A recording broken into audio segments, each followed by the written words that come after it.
One of the thinking biases that's worth addressing here is our focus on linear, reductionist, mechanical thinking.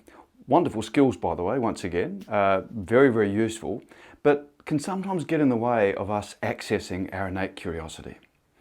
So I want to just walk through here two very different ways of thinking about things.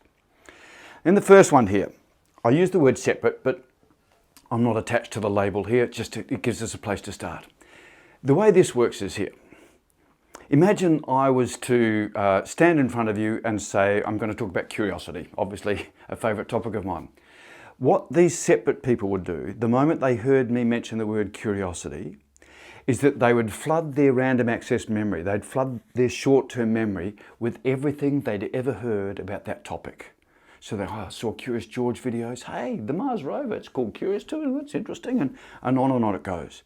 So they bring all this information to mind, to their consciousness. Then, the second step is they run a little compare-contrast filter. How is what Andrew's saying similar or dissimilar to what I believe to be true, to what I hold to be true, to what I've heard previously? So they run this little filter.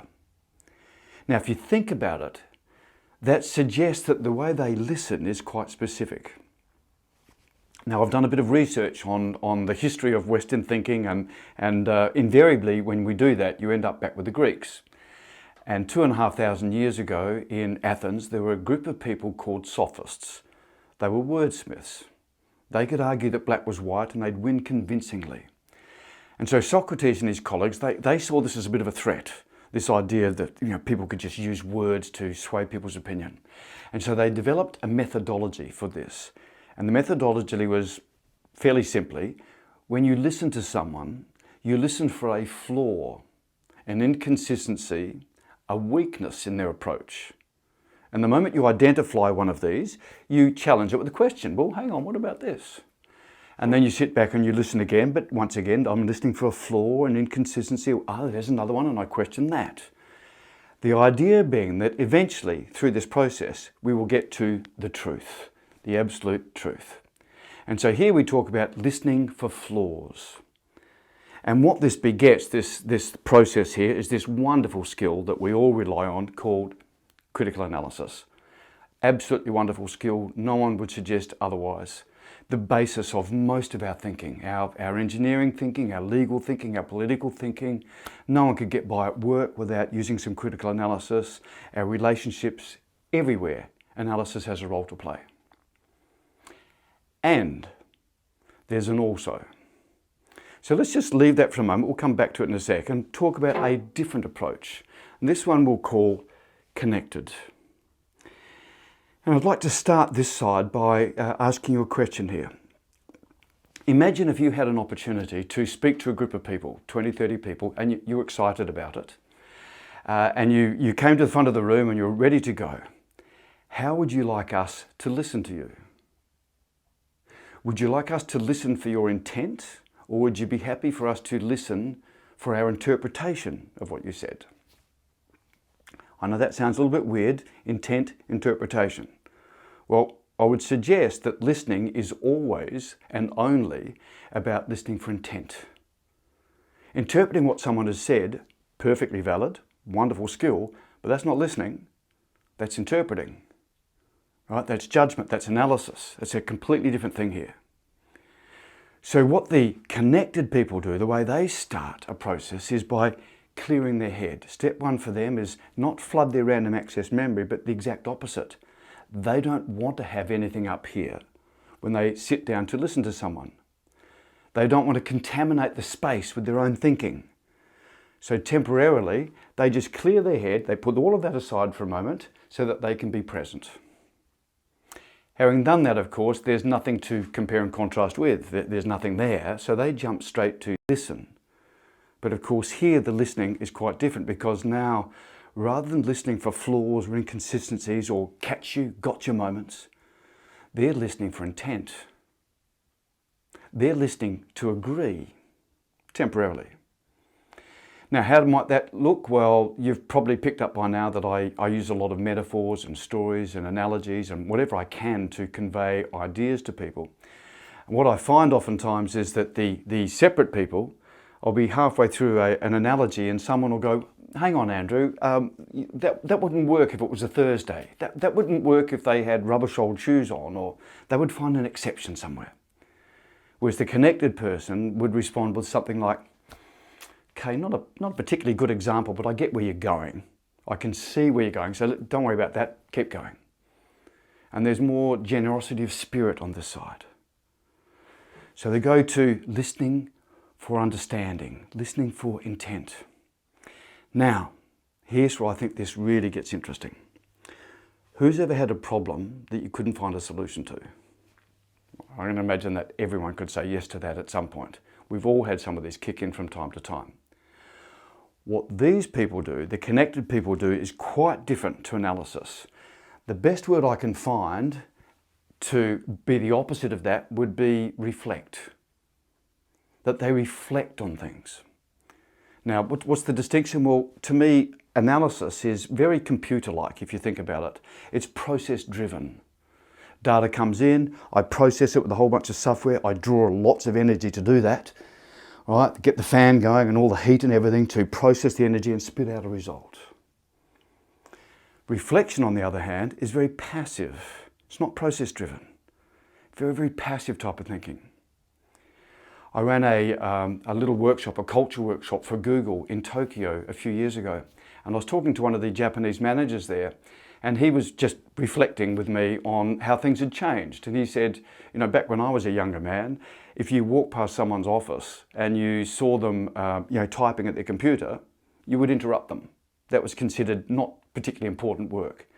But if you saw them sitting in their chair, leaning back, staring at the ceiling, you did not interrupt that. That was considered quality thinking time.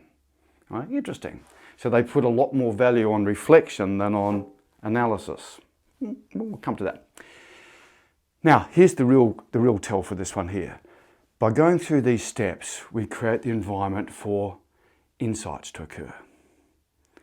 Now, I'm not going new age on you. This is something that we all do. We all create completely fresh new thoughts from time to time. In fact, the essence of creativity is to have an insight.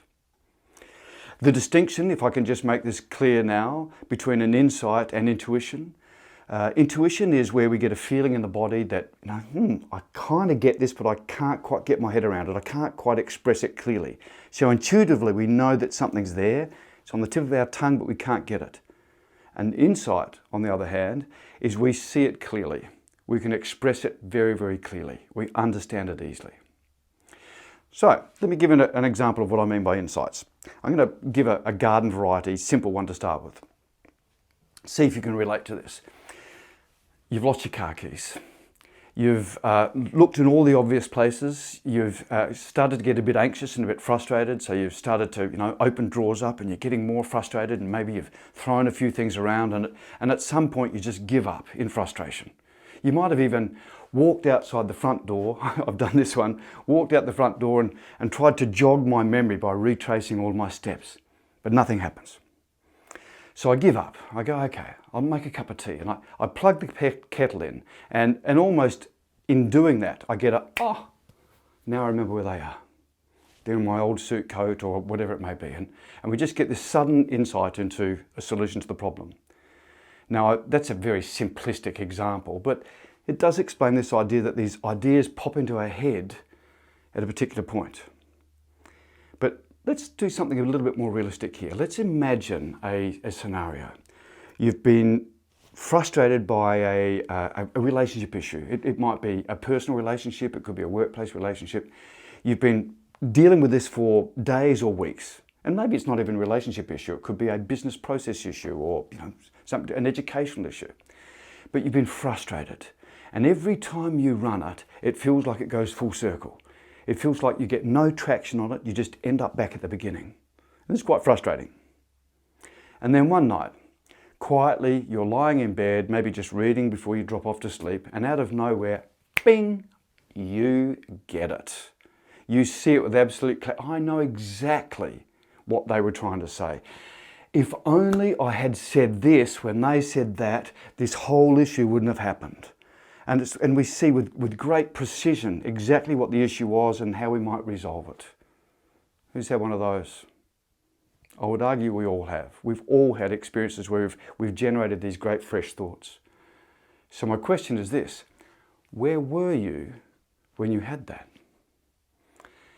And typical responses I get, you might be thinking of this at the moment, are things like in bed, in the shower, on the toilet, in driving to work, lying on a beach. Typically places where we've temporarily suspended analysis. And it would appear that a precursor for an insight is simply the temporary absence of analysis. Now, I'm not suggesting that analysis is in any way inferior. I don't want to go down that path at all. Analysis is a wonderful tool, if the variables are known. Critical analysis works beautifully with known variables. So if the problem is what's 10 times 10, what's the quickest way to the airport, these sorts of things, analyse them. It's great, easy, go for it. But if the problem is, why is Bob in a bad mood today? Well, think that one through. In order to analyse that, I've got to know all the variables. Right? And to know all the variables, I would have to understand what stories Bob was read to as a child, what movies have had most impact on him, what are his favourite books, what happened at dinner last night, what was he listening to on the radio on the way to work this morning. There's a whole bunch of different things there that are going to impact on Bob's mood today. And I would suggest that trying to analyse people, unknown variables, and we are just one large moving package of unknown variables. We can't understand why identical twins brought up in the same house behave so differently. It's complex stuff. There are lots and lots of variables at play. It's not just genes, it's not just environment. There's a lot of different things that happen. So analysing unknown variables, to me, would be like typing into a database, what's the best colour? Now, if you're really lucky, you might hear the hard drive spin a bit. If you're really lucky, you might get "it depends" pop up on your monitor, because there is no answer to what's the best colour. It depends on a whole bunch of different variables, the colour of the other rooms, your taste, the culture that you come from, etc., etc. And I think we spend way too much time trying to analyse unknown variables. I think it's almost become a pathology for some people, wanting to analyse everything, to once again chase certainty, when sometimes we just have to learn to live with some ambiguity.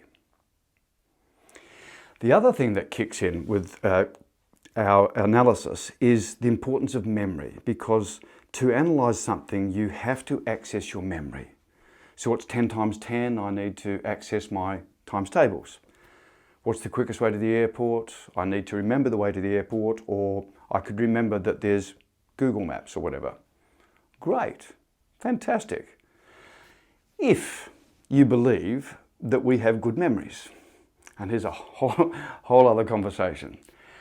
Most of us, including me, I used to think like this, think of our memory a little bit like a database, a repository of uncorrupted data. Stuff goes in and it just stays there waiting patiently for me to access it when I need it. But I would suggest that there's nothing further from the truth. Our memories are very volatile. They shift constantly. They're driven by a lot of other things, emotion and all sorts of things. And so we get situations like this as an example. A few years ago, my wife and I had some friends over for dinner. We hadn't seen them for, I think it was about 5 years at the time. And at one point during dinner, my male friend said to me, "Do you remember the last time we caught up and Mary did blah, blah, blah?" And I looked at him and said, "You're kidding me, that wasn't Mary, that was Bob. And that happened 10 years ago. It didn't happen 5 years ago, it was 10 years ago." And we then got into, effectively, I suppose you could call it an argument, about who had the best memory. Who's ever had one of those? Who's ever had an argument with someone about who's got the best memory? And I think we all do this sometimes. Now, that was 5 years. I've seen a memory distortion occur in less than 5 seconds, let alone 5 years. I was having a passionate conversation with a well-educated, emotionally well-balanced, intelligent woman, my wife. Hopefully she'd say the same about me. We're both involved in education, and we're having this passionate conversation about aspects of our work. And at one point she said, "Andrew, you just said blah, blah, blah." And I went, "You're kidding me. You said that." And we then got into an argument, if you like, about who said what 5 seconds ago. 5 seconds ago. And then in the next breath, one of us might go, "Okay, maybe, but 11 years ago, you said blah." And we drag these memories up as though they're concrete, and we throw them around at people. We can't remember what we said 5 seconds ago, but we think we can drag a memory up from years ago and use it like that. Give me a break. We have to develop a bit of distrust for this very analytical side of our brain. Now, of course, most of us have been trained to do this. All right? I would argue, I don't know if this is true, but from my experience, I would suggest we are all born connected. That's how young children think. Lost in the moment. Sitting on the ground playing with a broken toy in absolute bliss. And then we send them to school and we teach them how to analyse things. Good. I'm glad we do that. But I would argue that that's the default. Connected's the default. Analysis is learned. But for many of us that I've worked with, we go to school, and I was reading that wonderful bit of work done by Google recently. They were analysing the success of their leaders. And Google, as you would imagine, they collect a lot of data. And so they were able to analyse their successful leaders to see what are the traits, the qualities that are most, important. And Google had been employing to STEM, S-T-E-M, so science, technology, engineering and maths. They went out to look for the best of the best in those 4 areas because they believed that was what was best for Google. But of course, what they found when they studied the successful leaders is that it had nothing to do with STEM. That the successful leaders had developed the emotional quotient, the softer skills, the ability to be self-aware, to deal with conflict, to be able to create relationships with other people, work in teams, all these sorts of issues. And so while most of us have been trained to do the analytical side of things, and once again, I think that's great, we need to get a little bit aware about this becoming a habit. I go into a lot of organisations and this is considered God, that everything has to be analysed. We've got to be able to analyse every bit of detail, and it just does not lend itself well to lots of problem solving. To be really curious, we need to be able to shift between the two. All right? If the problem is an analytical problem, if the problem is, what's the square root of 49, you'd be mad to sit and wait for an insight. You can analyse that. So if you know that the solution's there, analysis is the go-to tool, absolutely. It's when you have to pause and ask yourself, I don't really understand the issue here, I don't have all the variables yet. Well, that's the time where I would suggest maybe we have to let go of analysis. This is tough for action-oriented men. We all want to get out there and solve the problem straight away. What I would suggest is that maybe we want to spend a bit of time reflecting. Reflecting on the issue, put it on that back burner I talked about earlier, reflect on it, and trust that our unconscious mind is a really good problem solver. So as we go through the program, I'd like you to be thinking a little bit about what is your bias? Do you have a strong bias to one side or the other? It's not a problem if you do. But as we move forward through the program, especially on the how to find your curiosity more, unveiling the veils, etc., just notice when you've slipped into analysis. Just notice when you've got into either or thinking or these sorts of things. My experience has been that the real beauty of curiosity is that it's driven from the connected side and then can harness and drive the analytical side. Good example of this would be driving a car, of course. A very complex analytical task, but how many people have ever driven home and then wondered, how did I do that? I don't remember thinking about it. Because the connected thinking can harness the separate thinking. Separate thinking disables connected thinking. So, moving forward, if or when you find yourself confused, stuck, feeling a bit judgmental, whatever it may be, fine. I'm not asking you to believe everything I say by any means. But if you find yourself in that space, just do a pause and just check, are you on the separate or the connected side? Are the questions you're asking questions that are looking for fault and these sorts of things, or are you looking to really understand the if you like, the song beneath the words?